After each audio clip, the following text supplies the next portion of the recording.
Et là, je me suis dit, c'est pas possible, ma petite sœur, elle entend pas, elle comprend pas ce que je dis. Écoutez.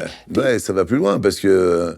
Je vais te dire juste une petite anecdote, mais je pense que tu la connais. Le jour où je passe pour la première fois à la télé, où il n'y avait pas les trains, les avions, j'avais pas d'argent, donc tu vois, je suis à la télé, tout ça, et je reviens le premier Noël chez nous, à la maison, avec les cadeaux, tout ça, et je dis à ma sœur, sur les amours, alors ça t'a plu ?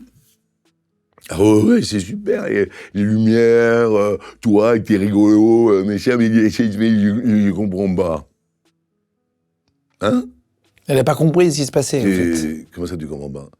Ah non, mais c'est sympa, parce que je sais pas ce qu'il me dit.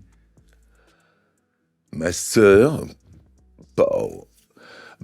ne comprend pas ce que je dis sur les amants. Parce qu'il n'y avait pas de sous-titres. Mais ça n'existait pas, les sous-titres. Il n'y a qu'une seule chose qui existait, c'était les boîtiers Antiope qui décodaient uniquement les informations et les actualités, où les personnes malentendantes, âgées, déficientes audibles, c'était un bloc Antiope et on pouvait lire ça. Et là, je me suis dit, c'est pas possible, ma petite sœur, elle entend pas, elle comprend pas ce que je dis.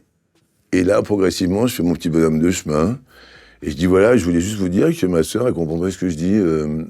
Vu que vous sous-titrez les infos, on peut pas sous-titrer les émissions de divertissement, de jeux, c'est pas... Oh là là, non, attendez, Jean-Luc, on va pas commencer à... Et là, je me dis, c'est pas qu'on va commencer, mais c'est du service public, à l'époque. On peut pas essayer de faire quelque chose pour les gens qui sont un peu différents. Je dis juste parce que ma petite sœur, elle est sourde, quoi. Et elle comprend pas ce que je dis.